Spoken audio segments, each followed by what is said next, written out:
Let's talk about Radiohead. Hello there everyone and welcome to today a very different kind of video. Now I've wanted to branch out into music review, music discussion types of videos for a while now, but I've never really known if it's the sort of thing that people will be interested in. I mean, I'm just a random 18-year-old from England, why would anybody care about my opinion? But I decided, why not just give it a go and see what happens. So here we are. This video is a bit of an experiment for me, but who knows, if people like this, maybe I'll make more of this kind of video in the future. So, without further ado, today I am going to be ranking all of Radiohead's albums from worst to best, or more accurately, from least favourite to favourite, because this is all just my personal opinion. Please bear that in mind for the duration of the video. Over the last couple of years, and especially over lockdown, I've been getting to know Radiohead's main discography to the point where they've become one of my favourite bands. Now, having finally finished listening to and becoming familiar with all 9 albums, I finally feel like I'm, qualified to talk about them in context and in comparison with each other. I also listened in a bit of a weird order, so I'll put my listening order up on the screen for reference. But one of the other reasons I thought Radiohead would be a good band to discuss is because I don't feel I have any particular bias towards or against any of these albums. Oh, and one final thing, this video is only discussing their main 9 albums as of 2020, so no In Rainbows Disc 2, no EPs, no singles or B-sides, just the main 9. So, with all that said and done, let's get the obvious one out of the way first. In 9th place, Pablo Honey, 1993. Look, people are way too harsh on this album. Sure, it's not as well developed or as unique as, well, any of their later projects, but it's still a good album with some absolute, I'll use the technical term here, bangers on it. Tom York's vocals are incredible as always, really channeling Bono at certain points, while the grungy instrumentals make for a really fun listen.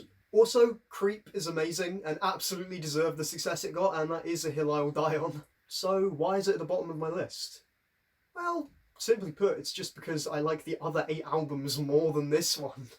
People are way too mean to Pablo Honey. Moving on to number 8, we have The Bends, 1995. Possibly a little bit more of a controversial choice here for my 8th place on the list. I love The Bends. I really do, it's good. It's a great evolution from Pablo Honey, continuing a similar sound while including some heavier elements. And some tracks such as Planet Telex incorporating the more alien, synthy atmospheric sounds that would later be incorporated a lot more on OK Computer. Definitely a step in the right direction from their debut album, but still doesn't quite hit the heights of the rest of their discography for me. In 7th place, Hail to the Thief, 2003. Oh man, Hail to the Thief's a weird one. Described by an article I read as the one with the filler, but I'm really not seeing it. Sure, it's a longer album by Radiohead standards, but looking through the tracklist, there aren't really any tracks I would want to cut. Still, something just doesn't quite click for me. I think it's just that I like the general sound of the record slightly less than the sound of a lot of the other Radiohead albums. But having said that, there are some amazing tracks on this thing, with 2+2=5 serving as an incredible opening track, while other tracks such as Go to Sleep, There, and Mixomatosis being other notable highlights. It just doesn't quite come together as a whole quite as well as some of their other works. Number 6, The King of Limbs, 2011. Yeah, this one might be controversial too. I actually like The King of Limbs a lot more than other people seem to. I adore the general sound, with eerie atmospherics gelling beautifully with glitchy, complex drum lines. The ambience is amazing and a lot of the songs are weirdly danceable. That said, I do think the second half of the album is significantly superior to the first half, with Give Up the Ghost and Separator being my personal favourite tracks from the record. I guess the only track that doesn't quite click with me is Feral, but even that is highly enjoyable within the context of the sprawling, mutating front end of the album. In 5th place, Amnesiac, 2001. I have to admit, I found it really hard to distinguish between this and the album that I put in 4th place. They're pretty much interchangeable. Going into Amnesiac, part of me expected it to just be Kid A B-sides. Boy was I wrong! This album is so much more than that, and more than worthy of being an album in its own right. While it continues experimenting with similar sonic ideas to the previous project, Amnesiac feels just that little bit more human, with raw tracks such as Life in a Glass House, exemplifying some kind of a return to earth after the last two albums. Having said that, it also features some of the band's most bizarre and otherworldly tracks, such as Pyramid Song. Neither of those are my favourite tracks on the album though, so shout out to the incredible guitar riff, if I might be wrong, the bizarre yet enthralling production of Pork Pool Revolving Doors, and of course the absolute bop that is Packed Like Sardines in a Crushed Tin Box. What an album. Number 4. A Moon-Shaped Pool, 2016. Atmospheric, haunting, lusciously layered, orchestral, electronic, dark, beautiful. All ways of describing this one body of work that seems to transcend all concepts of genre or tone to make one of Radiohead's boldest efforts yet. It's just a stunningly gorgeous project that seemingly abandons the concept of the rock song for a far more contemplative, ethereal sound that ranges from eerie to comforting. Plus there's Burn the Witch, that's on the album too for some reason. I'm not complaining though, it's possibly my favourite track on the record. For their next release, whenever and whatever that may be, Radiohead could go pretty much anywhere from here. And I can't wait to see what they do. And now, onto the top 3. Starting with 3rd place. OK Computer, 1997. Okay, look, there's a reason Radiohead's 3 most popular albums are their 3 most popular. There's a reason OK Computer is considered a masterpiece and a classic. Bizarrely, it actually grew off of me for a while. I think as I dived deeper into the band's other albums, I guess I forgot how great this album is. But on recent re-listen, I realised just how wrong I was. Especially jumping on from the bends, the scale and ambition of OK Computer is just incredible. It contains some of the band's heaviest tracks, with wailing guitars piercing through Paranoid Android and Electioneering, but also an abundance of more synth-based tracks that truly feel alien and like floating through space. Other than a brief interlude with Fitter Happier, which I don't really count when considering this, OK Computer is essentially a perfect rock album. It's experimental yet accessible, beautiful yet rocky, artistic and abstract yet commenting on the state of the world. A timeless classic. In 2nd place, Kid A, 2000. Now, based on how I talked about OK Computer, you might think that it was my favourite. But no, there's more.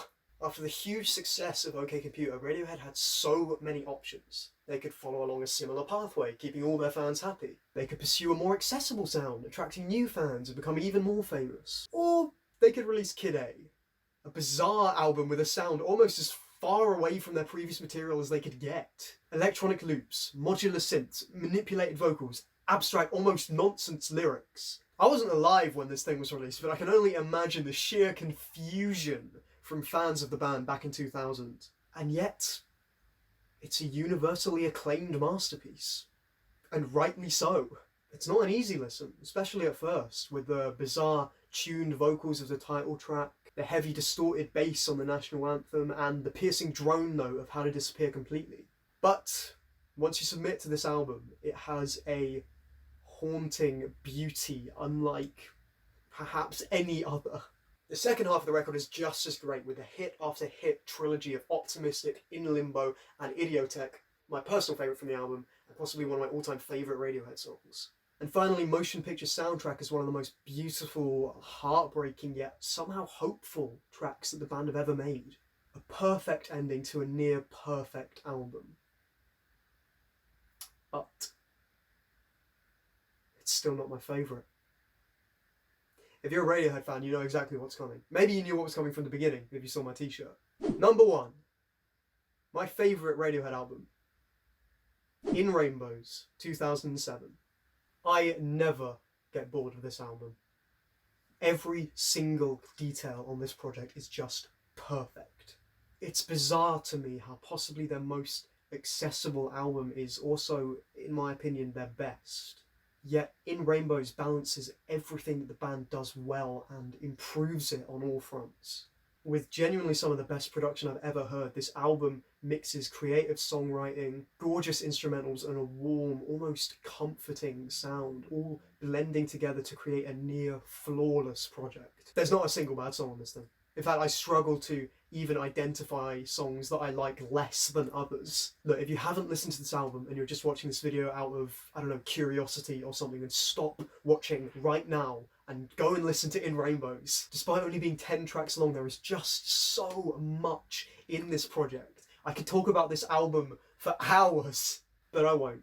I'll draw the video to a close. I guess all that's left is for me to shout out Body Snatchers with its ridiculously insane guitar riff. All I Need with its incredible use of a string section to create a beautiful dramatic ending.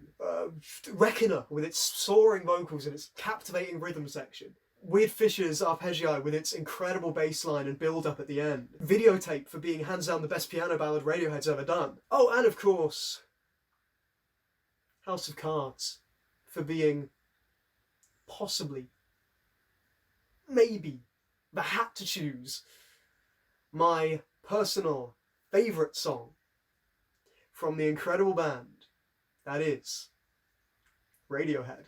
So that's my list. If you got this far, thank you so much for watching. Like I said, this is a bit of an experiment for me, so please let me know if you enjoyed it. Also, feel free to leave your ranking of Radiohead's albums in the comments below. Subscribe if you haven't already, and let me know if you want to see any more content like this. So once again, thank you very much for watching, and I'll see you all next time.